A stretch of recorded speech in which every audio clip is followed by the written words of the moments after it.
नमस्कार, मैं हूं आपके साथ मीनाक्षी रजत और आप देख रहे हैं विस्फोट, जहां मैं आपको बताऊंगी कि दुनिया में जंग के मैदान में आखिरकार कहां क्या हलचल चल रही है। लेकिन सबसे पहले ये जान लेते हैं कि वो कौन सी खबरें हैं जो विस्फोट में आज हम आपके लिए लेकर के आए हैं। तो विस्फोट में सबसे पहले आज हम बात करेंगे अमेरिका और इजराइल ने जो जंग की शुरुआत में अयतुल्ला अली खामनेई समेत कई नेताओं को और कमांडर्स को मौत की नींद सुलाया था, उसके बारे में।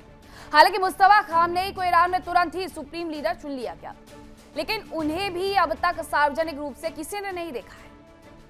और इसी के बाद से खबर है कि IRGC उनकी सुरक्षा का जिम्मा संभाल रही है, वो भी मुस्तफा और सरकार के बीच की कड़ी के रूप में काम कर रही है। हालांकि अब यह जानकारी है कि ईरान में लोकतांत्रिक सरकार और इस्लामिक सरकार के बीच टेंशन हो रही है। रिपोर्ट्स तो यहां तक दावा करती है कि राष्ट्रपति पेजेश्कियान ने इस्तीफा तक दे दिया है।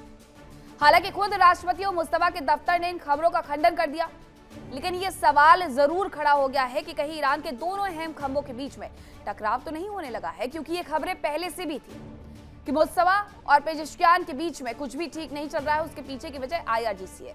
अब इस खबर की डिटेल रिपोर्ट हम आपको दिखाएंगे। दूसरी खबर पर चर्चा करते हैं।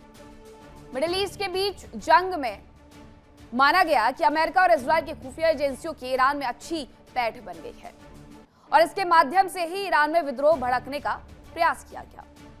दावा यह किया गया कि इजरायली खुफिया एजेंसी ने तेहरान के CCTV कैमरों तक को हैक कर लिया और खामनेई की हर मूवमेंट को ट्रेस किया गया। यह घटना ये बताने के लिए काफी है कि CIA और मोसाद ने ईरान के अंदर कितनी मजबूत पकड़ बना रखी है।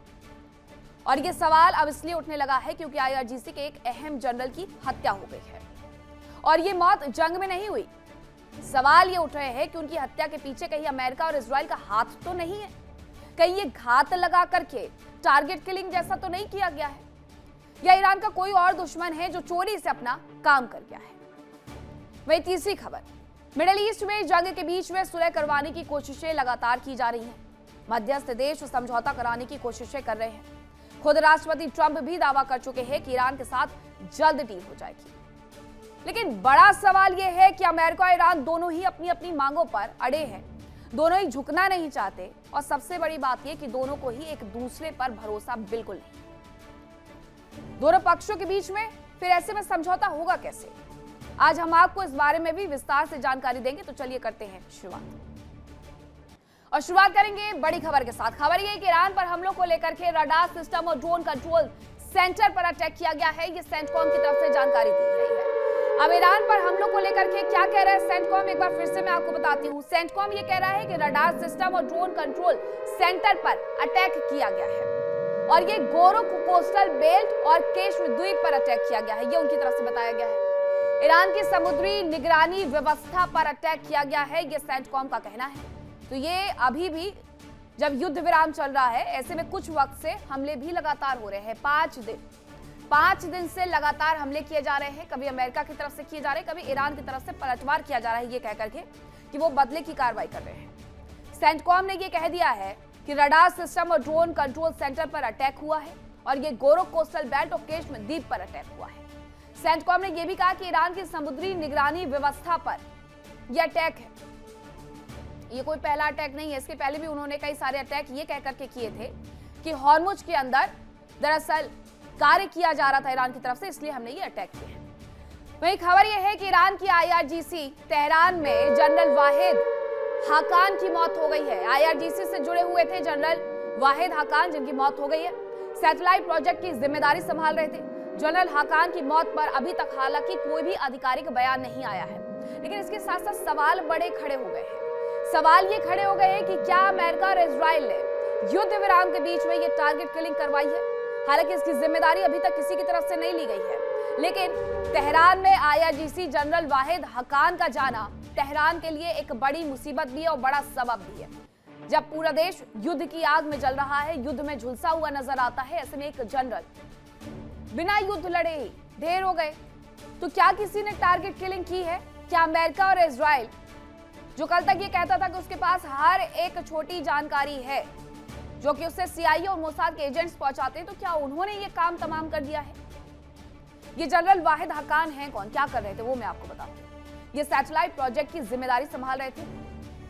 हालांकि अभी तक इनकी मौत पर कोई आधिकारिक बयान ना तो ईरान की तरफ से जारी किया गया और ना ही अमेरिका और इजराइल की तरफ से जारी किया गया है।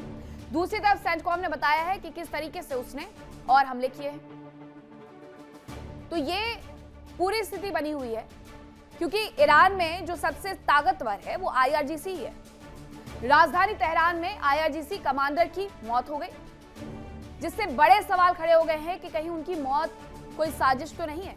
आखिर ऐसा कहा क्यों जा रहा है वो मैं आपको जरा बता देती हूँ। दरअसल जो IRGC कमांडर थे जनरल वाहिद हक्कान, उनके मारे जाने की खबरें आई और सैटेलाइट कॉन्ट्रैक्ट की जिम्मेदारी हक्कान की तरफ से संभाली जा रही थी। और ये बहुत लंबे वक्त बाद हुआ है कि युद्ध विराम के बीच में किसी की हत्या कर दी गई। सैटेलाइट कॉन्ट्रैक्ट्स की जिम्मेदारी संभाल रहे थे हक्कान।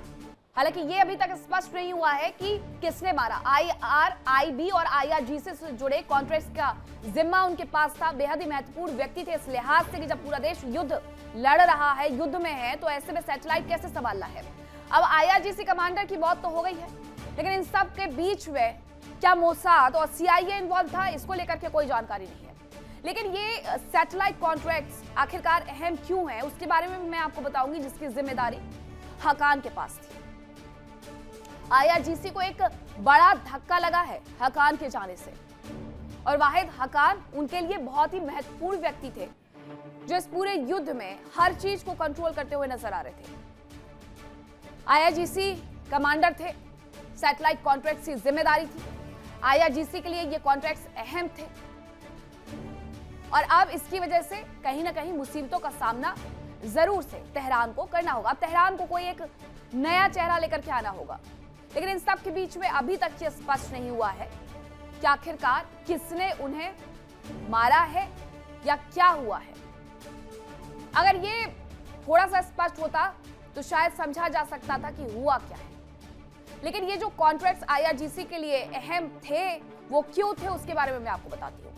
IRGC के लिए सैटेलाइट कम्युनिकेशन अहम है, सैटेलाइट सेवाएं और तकनीक हासिल करना भी अहम है, और इस युद्ध काल में तो सबसे ज्यादा अहम है। IRGC की जो खुफिया और सेंसरशिप ढांचे के लिए इसे जरूरी माना गया। आधुनिक तकनीक के लिए चीन और रूस पर यह निर्भर है। अब आपको यह भी बताती हूं कि IRGC क्या है। IRGC ईरान की सबसे ताकतवर सशस्त्र सेना है और सीधे सुप्रीम लीडर के प्रति जवाबदेह भी होती है। IRGC का गठन 1979 इस्लामिक क्रांति के बाद ही हुआ। अब ये ईरान की सबसे ताकतवर सशस्त्र सेना बन चुकी है, तो उसके बारे में एक बार फिर से जान लेते हैं। दरअसल ये सीधे सुप्रीम लीडर के प्रति जवाबदेह होती है और उन्हें ही रिपोर्ट करती है, और अभी भी यही हो रहा है। मुस्तफा खामनेई अगर किसी से संपर्क कर रहे हैं तो IRGC से, और इसके अलावा किसी से भी नहीं। आयतुल्लाह खोमैनी के आदेश पर 1979 यानी 1979 में इसकी स्थापना हुई। ईरान के इस्लामिक शासन की रक्षा इसका मेन उद्देश्य है, और IRGC की यूनिट कुद्स फोर्स सब कुछ देखती है। विदेशों में कामकाज, प्रॉक्सी नेटवर्क और हथियार और ट्रेनिंग कुद्स फोर्स की तरफ से ही उपलब्ध करवाए जाते हैं। अब जनरल चले गए, IRGC थोड़ी सी कमजोर हुई क्योंकि उन्हें अब एक नया चेहरा ढूंढ करके लाना होगा कि आखिरकार वाहिद की जगह वो किसे बैठाए। ये तेहरान के लिए एक बड़ा झटका है। सैटेलाइट कम्युनिकेशन की पूरी देखरेख जनरल वाहिदी के हाथ में थी। अब जब वो नहीं रहे तो उनकी जगह किससे बैठाया जाएगा, और उन्हें उनकी हत्या की गई या फिर उनकी मौत कैसे हुई, इसके बारे में भी थोड़ा सा इंतजार करना होगा ताकि कोई आधिकारिक बयान आए जिससे और ज्यादा स्पष्टीकरण मिले। इन सब के बीच में 5 दिन से लगातार हमले किए जा रहे हैं। हालांकि सब कुछ फारस की खाड़ी में चल रहा है, लेकिन युद्ध विराम का उल्लंघन वहां पर भी हो रहा है।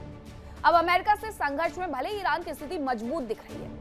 आयतुल्लाह अली खामनेई की मौत के तुरंत बाद मुस्तफा खामनेई को गद्दी भी मिल गई, और जंग में ईरान के सस्ते और छोटे हथियारों ने अमेरिका के बड़े हथियारों को नाकाफी साबित कर दिया है। सीजफायर के दौरान भले ही ईरान ने अपनी ताकत काफी बढ़ा ली हो, लेकिन एक खतरा अभी ईरान के अंदर सिर उठा रहा है, और वो है ईरान की लोकतांत्रिक सरकार और इस्लामिक रिपब्लिक के बीच में टकराव। लेकिन ये दोनों के बीच में कैसे मुसीबत बन रहा है पूरे देश के लिए, इस रिपोर्ट में आप देखिए।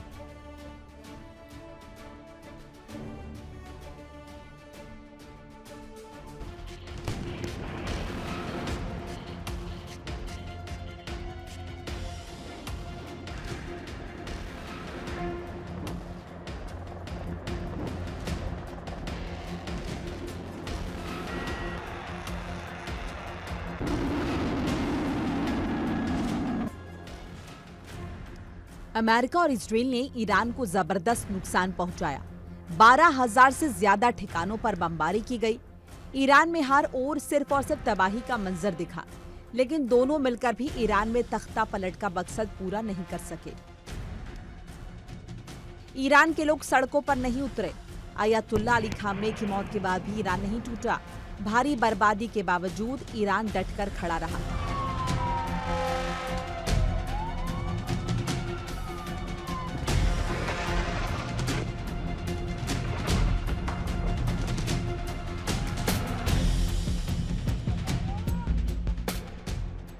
लेकिन अब ऐसा लगने लगा है कि ईरान के मजबूत किले की दीवारें दरक रही हैं। ईरान की सत्ता के दो अहम स्तंभ आपस में ही टकराते दिख रहे हैं। ईरानी मीडिया के मुताबिक ईरान के राष्ट्रपति मसूद पेजेश्कियान अपना पद छोड़ना चाहते हैं। सूत्रों का दावा है कि पेजेश्कियान ने मुज्तबा को भेजे गए एक पत्र में शिकायत की थी कि उनके प्रशासन को देश के बड़े फैसले लेने के मामले से दूर रखा गया, जबकि IRGC के अंदर कट्टरपंथी गुटों ने अहम मामलों पर कंट्रोल कर दिया है। हालांकि मुज्तबा के दफ्तर ने इस खबर को बेबुनियाद करार दिया।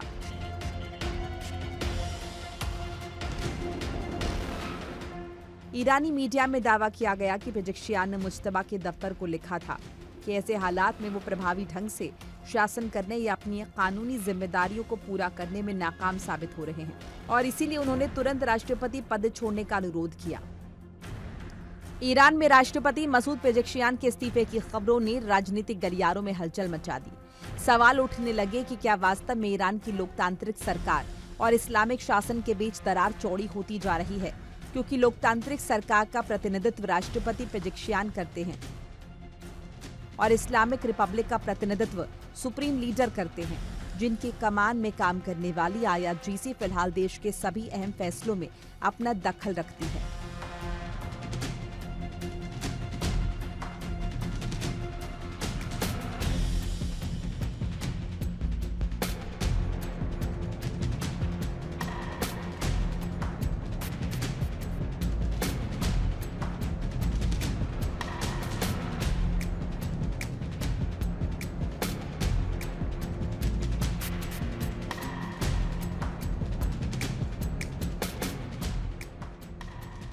हालांकि राष्ट्रपति पेजेश्कियान ने खुद भी अटकलों पर विराम लगा दिया। ईरानी मीडिया की रिपोर्ट के मुताबिक राष्ट्रपति पेजेश्कियान ने साफ कह दिया कि वो अपना पद नहीं छोड़ रहे और सामान्य रूप से अपनी जिम्मेदारियां निभा रहे हैं। उन्होंने कहा कि वो अपना काम जारी रखेंगे और किसी भी स्थिति के लिए तैयार हैं।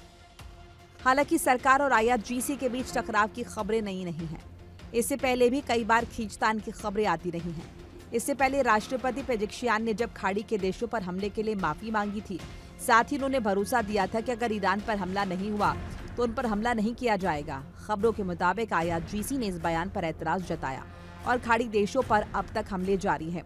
इसके बाद वार्ता को लेकर सरकार और IRGC के बीच तनाव की खबरें आई। दावा किया गया कि IRGC किसी भी कीमत पर झुकने को तैयार नहीं है, जबकि सरकार का अमेरिका से डील को लेकर रुख काफी लचीला रहा।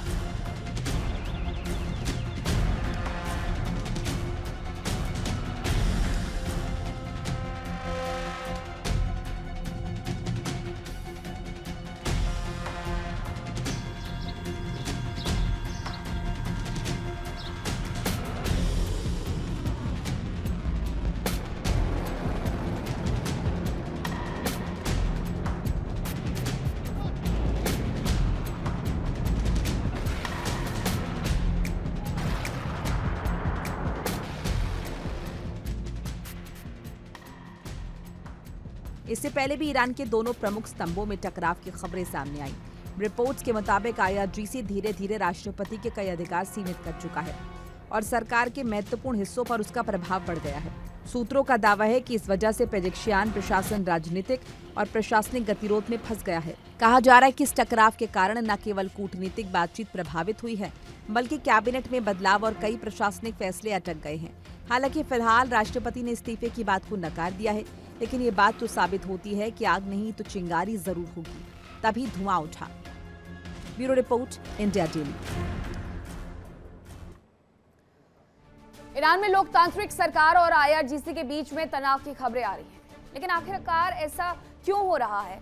दरअसल माना यह जा रहा है कि सरकार और सुप्रीम लीडर के बीच में कम्युनिकेशन की कमी है और इसकी बड़ी वजह मानी जा रही है और ऐसा क्यों हो रहा है वो अब मैं आपको बताती हूँ। दरअसल 28 फरवरी को इजरायल और अमेरिका ने जो हमले शुरू किए, उस अटैक में अयातुल्ला अली खामनेई समेत कई नेताओं की जान चली गई। शीर्ष नेताओं की मौत के बाद में नया नेतृत्व अब युद्ध से जुड़े हुए तमाम फैसले ले रहा है। पश्चिमी मीडिया में आई खबरों में ईरानी नेतृत्व में फूट का दावा किया गया और IRGC और ईरान सरकार के बीच में दरार की खबरें भी सामने आई। सुप्रीम नेता और जनता के बीच में IRGC एकमात्र कड़ी बनी हुई है। IRGC पर फैसले लेकर के मुस्तफा को केवल सूचना देने के आरोप लगते हैं और ईरान ने नेतृत्व में फूट की खबरों को बेबुनियाद करार दिया है। लेकिन इसके पीछे की वजह दरअसल सिर्फ और सिर्फ कम्युनिकेशन गैप है। अयातुल्ला अली खामनेई के जाने के बाद उनके बेटे दुनिया के सामने आना नहीं चाहते हैं। वो नहीं चाहते हैं कि अमेरिका और इजराइल को उनकी लोकेशन भी पता चल जाए और अयातुल्ला अली खामनेई की तरह ही उनका भी हाल हो। इसी वजह से वो सिर्फ और सिर्फ IRGC से कनेक्शन बना करके चल रहे हैं और IRGC उन तक जो खबरें पहुंचाती है उससे वो सच मान लेते हैं। कोई भी किसी भी टेक्निकल वस्तु का इस्तेमाल वो करते हुए नजर नहीं आ रहे, किसी भी टेक्निकल उपकरण का इस्तेमाल नहीं कर रहे हैं। वही खबर यह है कि इराकी कुर्दिस्तान के अलाना वैली में मिसाइल अटैक हुआ है। ईरान की ओर से 2 मिसाइलों से हमला किए जाने की खबर है। ये बताया जा रहा है कि कुर्द संगठन कोमाला के मुख्यालय पर यह बड़ा हमला है। दफ्तर के परिसर में ही मिसाइल गिरने की खबरें हैं और यह भी कोई पहली बार नहीं हुआ है। इस युद्ध विराम के बीच में ईरान की तरफ से इराक में बहुत सारी मिसाइल दागी गई हैं। अब इराकी कुर्दिस्तान के अलाना वैली में यह अटैक किया गया है। कुर्दों को वैसे भी ईरान का बहुत सगा नहीं माना जाता। वो पहले से इस पक्ष में थे कि ईरान के अंदर रिजीम चेंज हो जाए। अयातुल्ला अली खामनेई के जाने के बाद हंसते, नाचते, गाते, जश्न मनाते कुर्दों के वीडियोस वायरल हुए थे। अब इराकी कुर्दिस्तान के अलाना वैली में जो मिसाइल अटैक किया गया, उसमें बताया यह गया कि ईरान की ओर से 2 मिसाइलों से हमला किया गया कुर्द संगठन कोमाला के मुख्यालय पर और दफ्तर के परिसर में मिसाइल गिरने की खबरें आई हैं। वह ईरान की अमेरिका को एक बड़ी चुनौती देखने को मिली है। ईरान की तरफ से फिर से अमेरिका को चुनौती दी गई है कि मिसाइल पर राष्ट्रपति ट्रंप की तस्वीर लगा दी। IRGC ने कुवैत के US बेस पर यह मिसाइल फायर की थी। IRGC ने इसका वीडियो भी जारी कर दिया है। राष्ट्रपति ट्रंप की तस्वीर लगाई और उसे फिर भेज दिया गया कुवैत के US बेस पर। आपको याद होगा कि कुवैत के US बेस पर अभी कुछ दिन पहले ही एक बड़ा अटैक किया गया था जिससे अच्छा खासा नुकसान उन्हें हुआ था। यह है Until the last American soldier leave the region। सीधे उन्होंने इस तस्वीर के साथ साथ एक संदेश भी लिख दिया है कि जब तक अमेरिका का आखिरी सैनिक इस जगह को, इस क्षेत्र को नहीं छोड़ देता है, तब तक हम इसी तरीके से मिसाइल से अटैक करते रहेंगे। ये संदेश दरअसल वो देने की कोशिश कर रहे थे और उनकी तरफ से वो संदेश दे भी दिया गया है। ये कोई पहला अटैक नहीं है जो कि किया गया है। ऐसा ही अटैक पहले भी कुवैत में होते रहा है, लेकिन कुवैत में अभी हाल फिलहाल में सीज फायर के दौरान जब ये हमला किया गया तो सवाल कई खड़े हुए। हालांकि जवाब में ईरान की तरफ से यह कहा गया था कि हमें फारस की खाड़ी में, हमारे जहाजों को फारस की खाड़ी में अमेरिका ने नुकसान पहुंचाया है। अमेरिका ये कह रहा था कि हॉर्मुज में ये बारूद बिछाने का काम कर रहे थे, इसलिए उन्होंने टारगेट किया था। लेकिन इसके जवाब में कुवैत में ईरान की तरफ से टारगेटेड तौर पर हमले किए गए। मिडिल ईस्ट में जंग के बीच हॉर्मुज एक बेहद संवेदनशील मुद्दा रहा, क्योंकि ये दुनिया के एक बड़े हिस्से की एनर्जी लाइफलाइन है, जहां ईरान और अमेरिका के एक्शन से दुनिया के कई मुल्कों में तनाव आ गया है और अब ये रास्ता पहले जितना सुरक्षित होता भी नहीं नजर आ रहा है। क्यों नजर नहीं आ रहा है पहले जैसा ही सुरक्षित, वो इस रिपोर्ट में दिखाते हैं।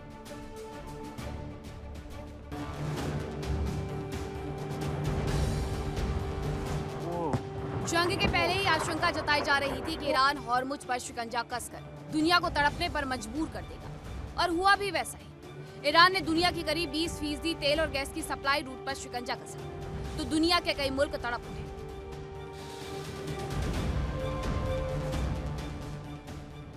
ईरान ने हॉर्मुज में सी माइंस बिछा दी, जिससे जहाजों पर खतरा बढ़ गया। लेकिन यह खतरा समय बीतने के साथ बढ़ता जा रहा है, क्योंकि ईरान के पास बिछाई गई माइंस का कोई रिकॉर्ड नहीं है, यानी उसे पता ही नहीं है कि उसने माइंस कहां बिछाई थी, और कई माइंस समंदर की लहरों के साथ बहकर एक जगह से दूसरी जगह शिफ्ट हो गई। ऐसे में अब इन माइंस को हटाने भी चैलेंज हो रहा है।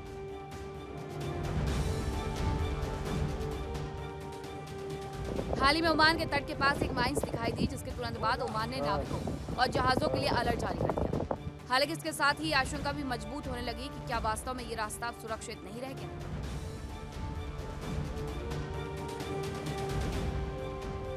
ओमान के तट के आसपास युद्ध स्तर पर इन तैरती माइंस को ढूंढा और डिफ्यूज किया जा रहा है, क्योंकि ये तय है कि यह खतरा पूरी दुनिया पर बड़ा असर डाल सकता है।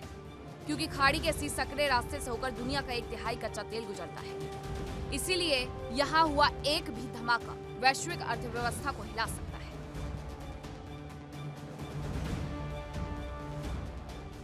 खतरा सिर्फ ओमान के तट के आसपास ही नहीं, जिस तरह की माइंस ओमान के तट के नजदीक तैरती थी, वो समुद्री लहरों के साथ तैरती हुई अब तक कितने बड़े इलाके में पहुंच गई है, ये कोई नहीं जानता। खतरा ओमान से लेकर कुवैत तक फैल गया है, यानी ओमान की खाड़ी से लेकर फारस की खाड़ी तक हर लहर के साथ बारूद बहने का अंदेशा है।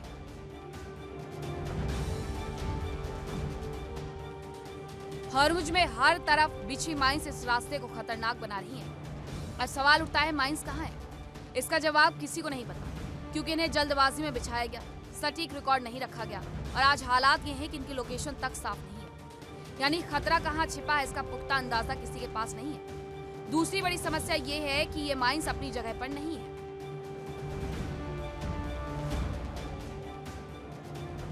इन माइंस को ढूंढना और हटाना अब हाई रिस्क ऑपरेशन होगा, क्योंकि इसमें बहुत समय लगेगा। इसे जल्द हटाने की तकनीक अभी तक बहुत विकसित नहीं है। और सबसे खतरनाक हिस्सा है लापता माइंस का, यानी समंदर में अनदेखा खतरा हर दिशा में फैला हुआ है। यहाँ तक कि जिसे सेफ रूट बताया जा रहा है वो भी पूरी तरह सुरक्षित नहीं माना जा सकता।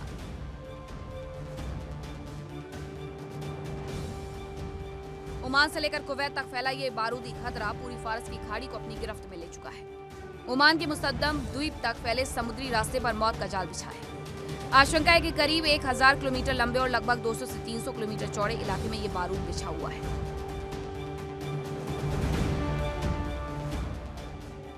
आज से 4 दशक पहले दुनिया ने खाड़ी में ऐसा एक संकट देखा था। अंतर यह है कि आज अमेरिका, इजराइल और ईरान के बीच ठनी है और उस वक्त ईरान और इराक के बीच युद्ध चल रहा था। 1980 के दशक के ईरान इराक युद्ध के दौरान व्यावसायिक तेल टैंकरों को जानबूझकर निशाना बनाया गया। इस पूरे संघर्ष के दौरान 543 से अधिक जहाजों पर हमले दर्ज किए गए। इनमें बड़ी संख्या तेल टैंकर्स की थी।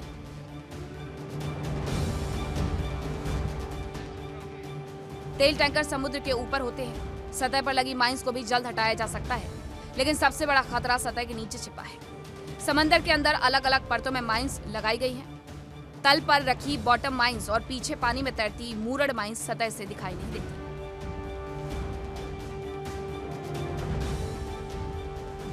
खतरे में अब सिर्फ तेल टैंकर ही नहीं, खुद ईरान की नौसेना भी फंस गई है। खबरों के अनुसार नक्शों के आधार पर IRGC की नावें ने ढूंढने की कोशिश कर रही हैं, लेकिन उन्हें लोकेशन मिसिंग के सिग्नल मिल रहे हैं और ये माइंस अब इन्हीं बोट्स के लिए भी संकट बन गई है।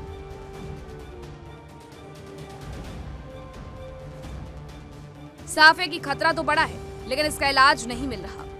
खतरे को खत्म करने का जो तरीका है उसमें ईरान का सहयोग जरूरी है, लेकिन वो सिर्फ अपनी जिद पर अड़ा है। ऐसे में ना तो खतरा खत्म होता दिख रहा है और ना ही हालात सामान्य होते नजर आ रहे हैं।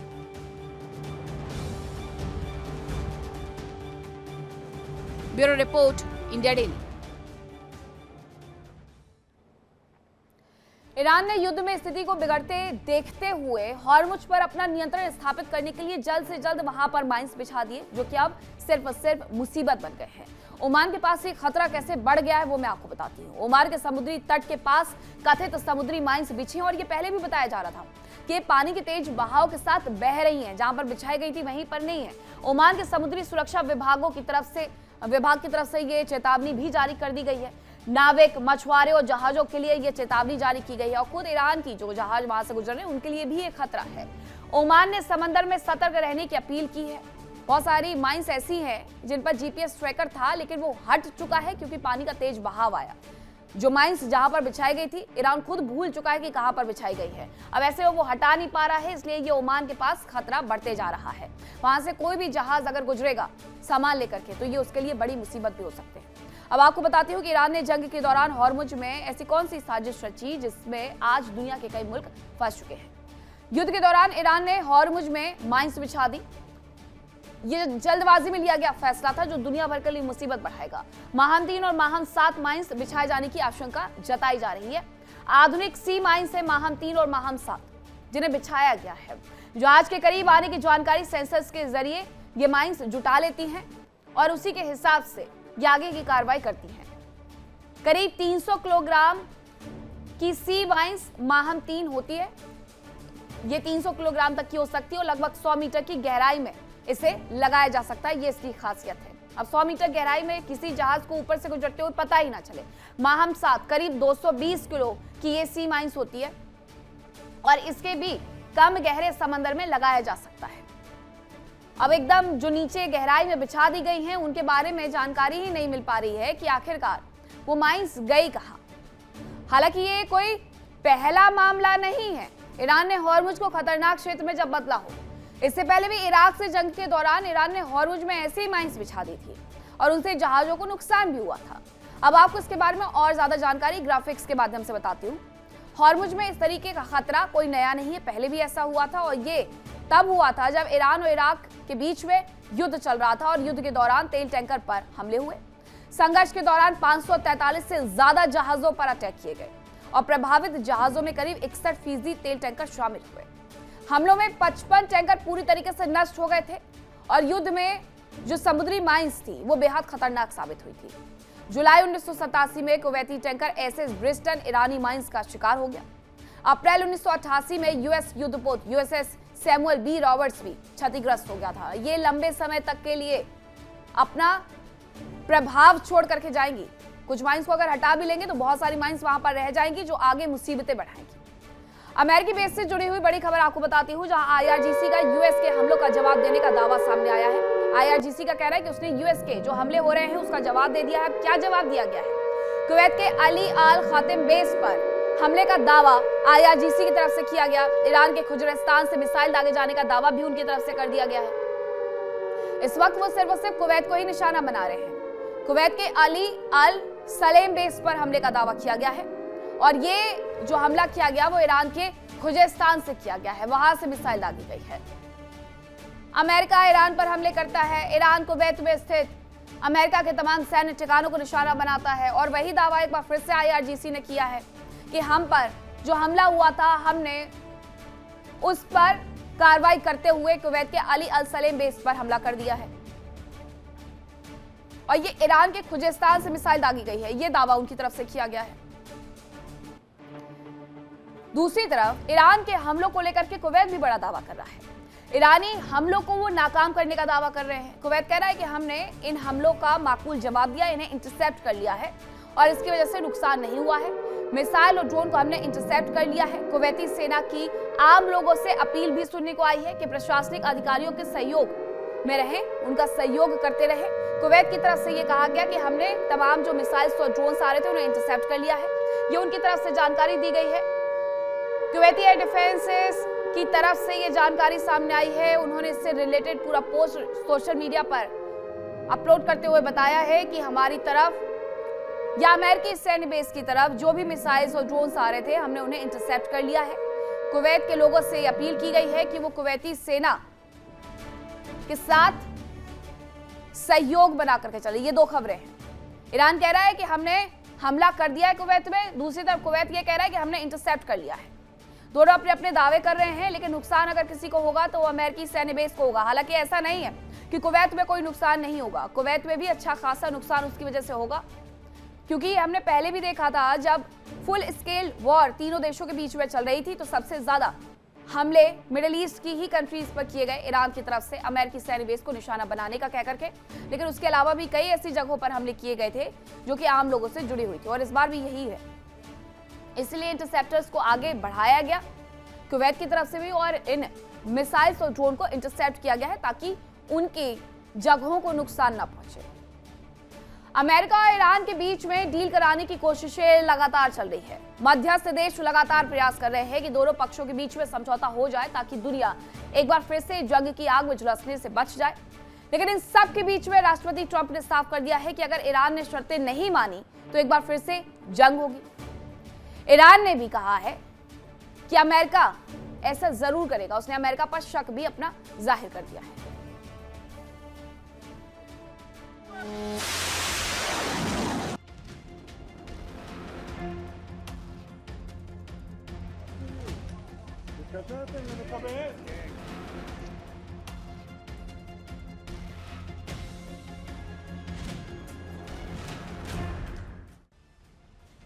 अट्ठाईस फरवरी 2026 से शुरू हुआ अमेरिका और ईरान का संघर्ष बेहद विनाशकारी रहा। खाड़ी देशों में मौजूद अमेरिका के सैन्य बेस, खाड़ी देशों के अहम ठिकाने और इसराइल में जबरदस्त तबाही हुई। तो वहीं ईरान में तो हर ओर सिर्फ और सिर्फ बर्बादी नजर आने लगी।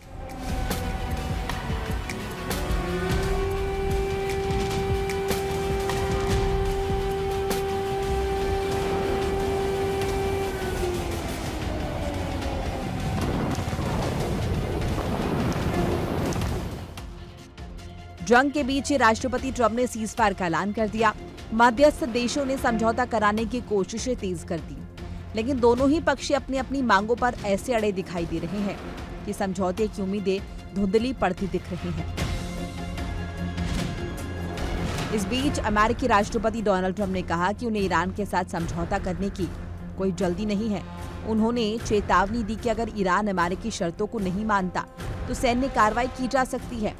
ट्रंप ने दावा किया कि अमेरिका की कार्रवाई ने ईरान को परमाणु हथियार हासिल करने से रोका और बातचीत के लिए दबाव बनाया। पश्चिमी मीडिया को दिए इंटरव्यू में राष्ट्रपति ट्रंप ने कहा कि अमेरिका एक बेहतरीन डील करने की कोशिश कर रहा है। ट्रंप ने कहा कि वो समझौता इसीलिए चाहते हैं क्योंकि इससे कई लोगों की जान बच सकती है। हालांकि उन्होंने साफ चेतावनी दी कि अगर बातचीत सफल नहीं हुई तो अमेरिका दूसरा रास्ता अपनाएगा। ट्रंप ने दावा किया कि उन्हें समझौते के लिए कोई जल्दी नहीं है। अच्छे समझौते में समय लगता है, अगर जल्दबाजी करेंगे तो अच्छी डील नहीं होगी। ट्रंप के मुताबिक धीरे धीरे उन्हें वो मिल रहा है जो वो चाहते हैं, लेकिन अगर उनकी मांगें पूरी नहीं हुई तो वो ईरान को दूसरे तरीके से खत्म कर देंगे।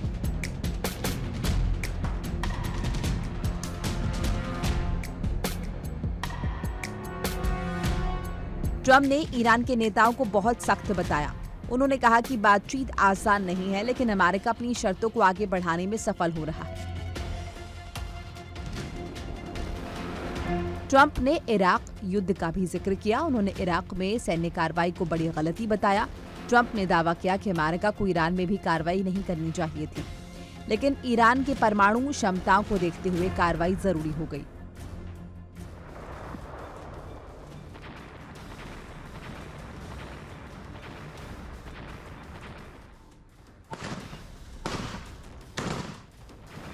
ट्रंप ने दावा किया कि अगर अमेरिका ने 9 महीने पहले B-2 बॉम्बर से ईरान के ठिकानों पर हमला नहीं किया होता तो आज ईरान के पास परमाणु हथियार हो सकते थे। उन्होंने कहा कि ऐसी स्थिति में पूरे मिडिल ईस्ट की तस्वीर बदल सकती थी और इजराइल की सुरक्षा पर भी बड़ा खतरा पैदा हो सकता था। अमेरिकी राष्ट्रपति ने दावा किया कि अमेरिका ने जानबूझकर ईरान के रेगुलर आर्मी को पूरी तरह निशाना नहीं बनाया। उनके मुताबिक अमेरिका ने कुछ नेताओं और दूसरे समूहों पर कार्रवाई की, लेकिन सेना को पूरी तरह खत्म करने की कोशिश नहीं की। उधर ईरान भी डील को लेकर अमेरिका के आगे झुकने को तैयार नजर नहीं आ रहा।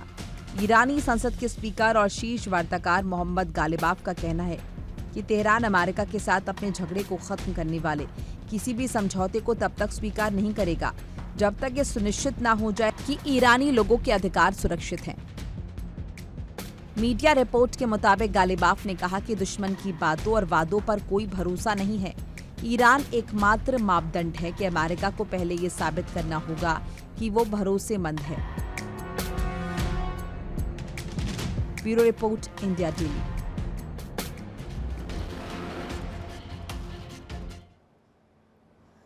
वहीं यूएस ईरान समझौते से जुड़ी हुई बड़ी खबर आपको बताती हूं।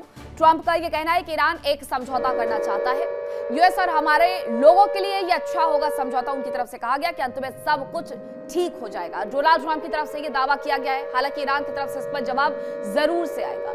अब यह कहा गया कि ईरान एक समझौता करना चाहता है, लेकिन कौन सा समझौता करना चाहता है इसके बारे में कोई जानकारी डोनाल्ड ट्रंप की तरफ से नहीं दी गई है। यूएस हमारे लोगों के लिए अच्छा होगा यह समझौता, ये उनकी तरफ से कहा गया है। Iran really wants to make a deal and it will be a good one for the USA and those that are with us. उन्होंने सीधे तौर पर यह लिखा है कि ईरान एक समझौता करना चाहता है जो कि यूएसए और हमारे लोगों के लिए अच्छा होगा, but don't the Democrats and the various seemingly Republicans. उन्होंने सीधे तौर पर लिखा है ये हमारे लिए अच्छा होगा लेकिन रिपब्लिकन्स के लिए अच्छा नहीं होगा। यानी वो इसमें राजनीतिकरण करते हुए नजर आ रहे हैं। Understand that is the much together for me properly do my job and negotiate when political hacks keep negatively tripping at levels never seen before। उनकी तरफ से तमाम बातों का जिक्र किया गया है। वो सीधे सीधे ये कह रहे हैं कि हम तो एक समझौता ईरान करना चाहता है जो कि हमारे और यूएस और लोगों के लिए अच्छा होगा, लेकिन वो इसमें पॉलिटिकल एंगल भी लेकर के आ रहे हैं कि ये रिपब्लिकन के लिए अच्छा नहीं होगा। सीधे तौर पर ये कह रहे हैं कि मेरा जो काम था मैंने बहुत अच्छे से किया, जितना मैं नेगोशिएट कर सकता था, लेकिन आप पॉलिटिकल हैक की वो बात करते हुए नजर आ रहे हैं कि जो बार बार बातें होती है उसके हिसाब से शायद ये अच्छा ना हो। I should move faster or move slower or go to war or not go to war or whatever. Just sit back and relax. It will be work out well in the end. It always does. President Donald J. Trump। उनकी तरफ से लिखा गया है कि अब करना क्या चाहिए, थोड़ा तेज चलना चाहिए, थोड़ा स्लो चलना चाहिए, वॉर में चले जाना चाहिए या वॉर में नहीं जाना चाहिए, whatever it is। वो अपना सीधे सीधे मिड टर्म इलेक्शन जो होने वाले हैं उन तमाम चीजों से लोगों को कनेक्ट करने की कोशिश कर रहे हैं कि ईरान समझौता करना चाहता है जो यूएस और अमेरिका के लोगों के लिए अच्छा है, लेकिन ये विपक्षी पार्टी के लिए अच्छा नहीं है जो लगातार कुछ ना कुछ गॉसिप करते हुए नजर आ रहे हैं। सीधे तौर पर वो कह रहे हैं कि अब मुझे क्या करना चाहिए, मुझे युद्ध में चले जाना चाहिए या मुझे युद्ध नहीं करना चाहिए। ये उन्होंने वहां की जनता पर भी छोड़ दिया है अपना एक मैसेज देते हुए। वही एक और खबर आ रही है, वो भी मैं आपको बता देती हूँ कि क्या खबर आ रही है। हालांकि ईरान की तरफ से पहले ही ये कहा गया था कि हम हर चीज पर बात कर लेंगे, लेकिन संवर्धित यूरेनियम पर हम कोई बातचीत नहीं करेंगे। ईरान के यूएस बेस पर हमले से जुड़ी हुई ये जानकारी आ रही है कि अमेरिकी सेंट्रल कमांड सेंटकॉम ने एक और बड़ा दावा कर दिया है। अब सेंटकॉम की तरफ से क्या दावा किया गया कि हमले में एयरबेस को नुकसान नहीं होने का दावा किया गया है। जो कतर में हमला हुआ है उसे लेकर के अली अल सलेम बेस को कोई नुकसान नहीं हुआ है, ये यूएस की तरफ से स्पष्ट कर दिया गया है। तो यूएस की तरफ से ये स्पष्ट जरूर कर दिया गया है कि उन्हें कोई नुकसान नहीं हुआ है। हालांकि इस बारे में ईरान की तरफ से भी कुछ स्पष्ट नहीं कहा गया। उन्होंने बताया था कि उन्होंने बदला लिया है कुवैत में अमेरिकी सैन्य बेस पर हमला करके, लेकिन नुकसान के बारे में ईरान की तरफ से कोई जानकारी नहीं दी गई थी। सेंटकॉम ये दावा कर रहा है कि जो भी हमला कुवैत के सैन्य बेस पर किया गया था हमें उसमें कोई नुकसान नहीं हुआ है। दूसरी तरफ कुवैत ने भी ये कहा था कि इंटरसेप्टर ने अपना काम किया, मिसाइल और ड्रोन को मार गिराया था। अमेरिका ये कह रहा है ईरान को लेकर के कि ईरान एक अच्छी डील करना चाहता है जो अमेरिका और अमेरिकी लोगों के हित में है, लेकिन ये दूसरी पार्टियों के हित में नहीं है। मिड टर्म इलेक्शन की वजह से ही माना जा रहा था कि डोनाल्ड जे ट्रंप अपने पैर पीछे खींचते हुए नजर आ रहे हैं और उनके इस पोस्ट से बहुत हद तक ये स्पष्ट भी हो जाता है, जिसमें वो ये कह रहे हैं कि हो सकता है कि कुछ रिपब्लिकन नेताओं को ये समझ में ना आए, वो इन चीजों को स्वीकार ना करें, लेकिन मुझे ये डील अच्छी लगी है। अब अमेरिका और ईरान के बीच में समझौते की कोशिशें जारी है। इस बीच दोनों के बीच में झड़पों की भी खबरें आ रही है। ईरान ने पिछले महीने अमेरिका के एक F-15 फाइटर जेट को मार गिराया, लेकिन अब सवाल ये उठ रहे हैं कि कहीं वो विमान चीन में बनी मिसाइल का शिकार तो नहीं हो गया है।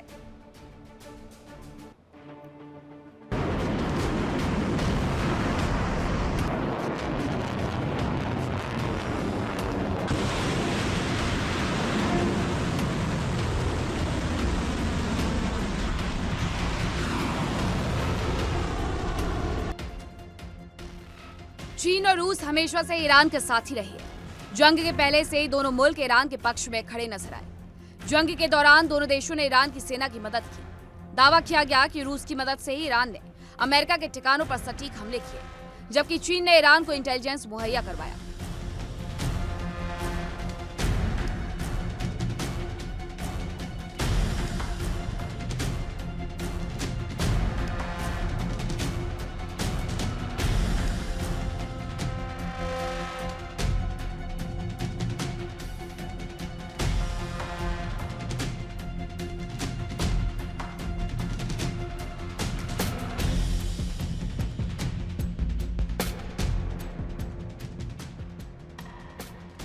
इन सब के बीच में एक और खबर आई, जिससे चीन और ईरान के बीच सहयोग की खबरें उठने लगी। एक रिपोर्ट में दावा किया गया है कि पिछले ईरान में दुर्घटनाग्रस्त हुए अमेरिकी F-15 लड़ाकू विमान चीन में बनी मिसाइल का शिकार हो गए। रिपोर्ट में चीन की ओर से ईरान को रडार, एयर डिफेंस और दूसरी सैन्य सहायता देने की भी बात कही गई।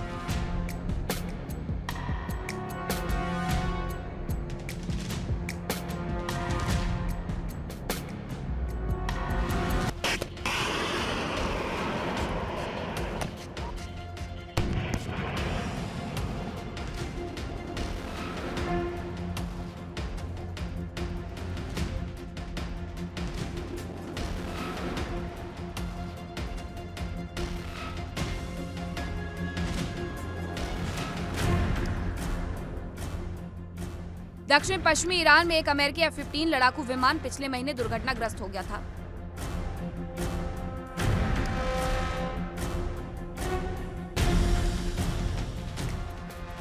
अब एक नई रिपोर्ट में दावा किया गया है कि इस विमान को चीन में बनी कंधे से दागी जाने वाली मिसाइल से मार गिराया गया हो सकता है।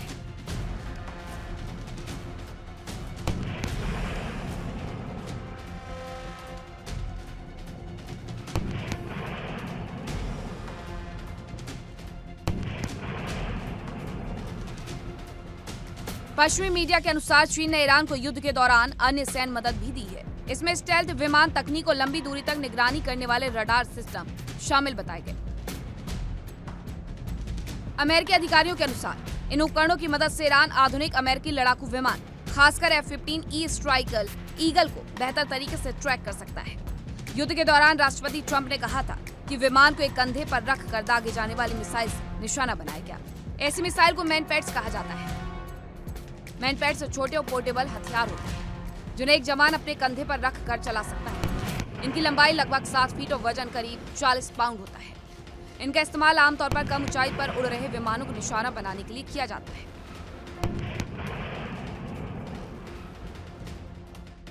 विमान गिरने के बाद अमेरिकी सेना ने दोनों क्रू मेंबर्स की तलाश के लिए 36 घंटे तक सर्च ऑपरेशन चलाया। F-15 विमान में 2 लोग सवार थे। हादसे से पहले दोनों सुरक्षित रूप से पैराशूट के जरिए विमान से बाहर छलांग लगा चुके थे। एक पायलट को लगभग 7 घंटे के भीतर बचा लिया गया था, जबकि दूसरे क्रू मेंबर को ढूंढने में ज्यादा समय लगा। पायलट ईरान के जाग्रोस पर्वत क्षेत्र में छिपा रहा और करीब 2 दिन बाद उन्हें सुरक्षित बाहर निकाला गया।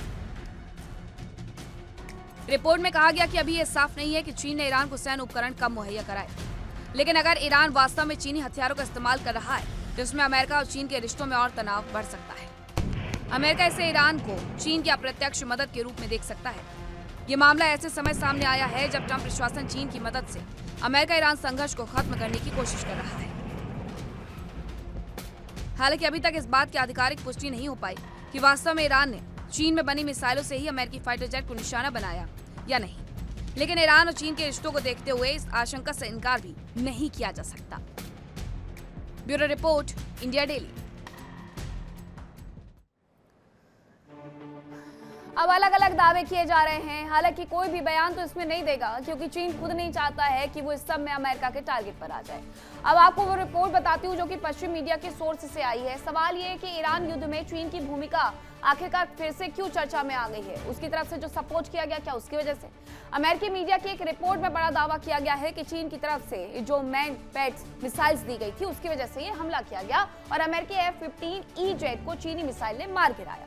ये दावा उनकी तरफ से किया गया। ईरान युद्ध के दौरान F-15E फाइटर जेट को मार गिराने का जो दावा पश्चिमी सोर्स से किया गया था, आपको याद होगा कि F-15E मार गिराने का जो दावा किया गया था उसके बाद 2 पायलट वहां पर इजेक्ट करके सुरक्षित जगह पर चले गए थे, जिन्हें बचाने के लिए अमेरिका ने एक बड़ा फुल स्केल ऑपरेशन शुरू कर दिया था। F-15E पर चीन में बनी शोल्डर लॉन्चर मिसाइल से हमला हुआ था, ये बताया गया। ये साफ नहीं है कि चीनी मिसाइलें ईरान को हाल ही में दी गई थी या ये कोई पुराना स्टॉक था जो उन्होंने अब इस्तेमाल किया इस युद्ध के दौरान। वहीं आपको और खबरें बताती हूँ कि बैकडोर ईरान का सपोर्ट किस तरीके से मिलते रहा है, ड्रैगन का प्लान क्या है, अमेरिका और चीन के बीच में संबंधों में एक नया तनाव इसकी वजह से जुड़ सकता है। ईरान को वॉर सपोर्ट देने के दावे को चीन ने हालांकि खारिज कर दिया है।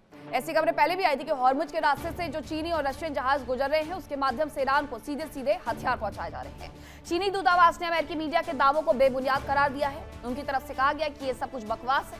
चीन हमेशा अंतर्राष्ट्रीय नियमों के तहत काम करता है, ये चीन की तरफ से बयान आया है। चीन सैन्य निर्यात को लेकर के भी नियमों के तहत काम करता है। चीन और ईरान की दोस्ती अच्छी है, लेकिन चीन स्पष्ट कर रहा है कि उसने ऐसा कुछ भी उपलब्ध नहीं करवाया है जिसकी वजह से ये मुसीबतें बढ़ा दे।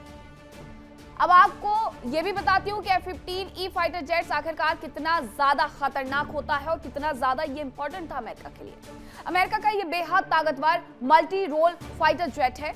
ये हालांकि कोई एक नहीं है, ये कई फाइटर जेट F-15E गिरा दिए गए हैं ईरान की तरफ से, जो ईरान के दावे थे। ये लड़ाकू विमान हवा से हवा और हवा से जमीन पर मार करने में सक्षम है। दोनों तरीके से ये मजबूत है। F-15E की अधिकतम जो रफ्तार है वो करीब 3000 किलोमीटर प्रति घंटा तक पहुंचती है और इसमें लंबी दूरी तक बिना रुके हमला करने की क्षमता भी मौजूद है। जेट में एडवांस रडार, नाइट विजन और टारगेट ट्रैकिंग सिस्टम लगे होते हैं, ये भी स्पष्ट किया गया है। ये मिसाइल, लेजर गाइडेड बम और भारी हथियारों का जखीरा अपने साथ लेकर के उड़ सकता है। F-15E हर मौसम में दिन रात दोनों समय में ऑपरेशनल रह सकता है, ये उसकी क्षमता है। उसे खराब मौसम से कोई बहुत ज्यादा फर्क नहीं पड़ेगा। अमेरिका ने इसे कई बड़े सैन्य अभियानों और मिडिल ईस्ट में इस्तेमाल भी किया है हाल फिलहाल में, लेकिन ईरान का कहना है उसने कई F-15E गिरा दिए हैं। इसकी कीमत लगभग $10 करोड़ यानी करीब 835 करोड़ रुपए एक की होती है। 4 F-15E के तबाह होने से अमेरिका को 3,340 करोड़ रुपए का नुकसान हुआ है। ये 4 F-15E गिरा दिए गए हैं, ये दावा ईरान की तरफ से किया गया है। तो इस लिहाज से अच्छा खासा नुकसान तो ईरान का कर दिया है। लेकिन अभी जो रिपोर्ट्स आई हैं पश्चिमी मीडिया के हवाले से कि जो F-15E मार गिराया गया था उसमें चीन के हथियारों का इस्तेमाल किया गया है। चीन ने उस पर स्पष्टीकरण देते हुए कहा है कि उनकी तरफ से ऐसे कोई हथियार नहीं बेचे गए और ना ही भेजे गए। लेबनान में वार का एक और फ्रंट सुलग रहा है। सीज फायर के बावजूद लेबनान की जमीन बारूदी बारिश से अभी भी झुलस रही है। इजरायली सेना लगातार हिजबुल्लाह के खिलाफ कार्रवाई के नाम पर लेबनान में बारूद बरसा रही है और इन सब के बीच बड़ा सवाल उठने लगा है कि कहीं इजरायल इस जंग के बहाने ग्रेटर इजरायल की ओर तो नहीं बढ़ रहा है।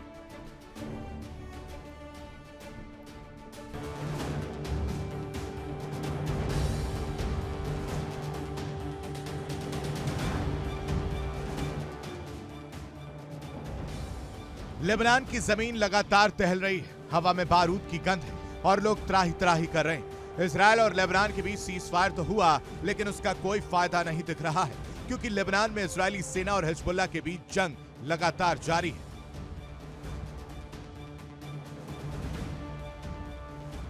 इस बीच इजरायली सेना ने दावा किया कि उसने दक्षिणी लेबनान के 900 साल पुराने ब्यूफोर्ट किले और आसपास की रणनीतिक पहाड़ी पर कब्जा कर लिया है। इजरायल के मुताबिक ये इलाका हिजबुल्लाह का महत्वपूर्ण ठिकाना था, यहां से कई हमले किए जाते थे।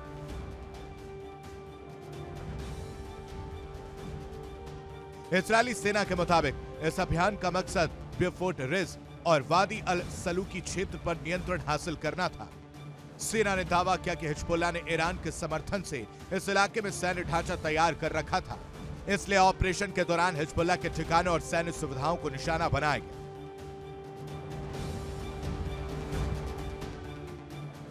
बताया जा रहा है कि कार्रवाई में इजरायल का एक सैनिक भी मारा गया है। वहीं लेबनान सरकार और हिजबुल्लाह की ओर से इस मामले पर कोई प्रतिक्रिया नहीं आई है। इजरायल का कहना है कि अप्रैल में हुए युद्ध विराम के बाद शनिवार को हिजबुल्लाह ने उत्तरी इजरायल पर सबसे ज्यादा रॉकेट और अन्य हमले किए। इसके बाद कई इलाकों में स्कूल बंद कर दिए गए और सुरक्षा के तहत कुछ प्रतिबंध लगाए गए।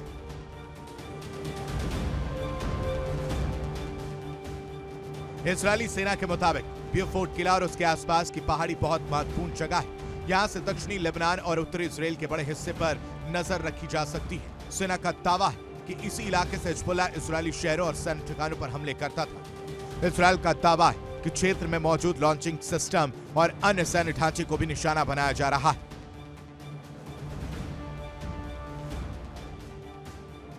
शुरुआत में माना जा रहा था कि इजरायल का मकसद दक्षिणी लेबनान में एक बफर जोन बनाना था, जिसके तहत वो लिटानी नदी के दक्षिणी हिस्से पर कब्जा कर रहा था। लेकिन ब्यूफोर्ट किले पर कब्जा ग्रेटर इजरायल की ओर बड़ा कदम साबित होता दिख रहा है।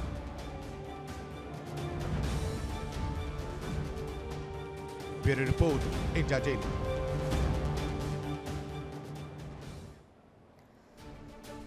और वक्त एक छोटे से ब्रेक का है। कई मत जाएगा, खबरों का सिलसिला लगातार जारी है। इंडिया डेली अब आपके स्मार्ट टीवी पर भी मौजूद है। देखिए इंडिया डेली 24/7 अब आपकी स्मार्ट टीवी पर। इंडिया डेली मौजूद है सभी डिजिटल प्लेटफॉर्म पर लाइव और लगातार। इंडिया डेली 24/7 हर दिन राष्ट्र को समर्पित।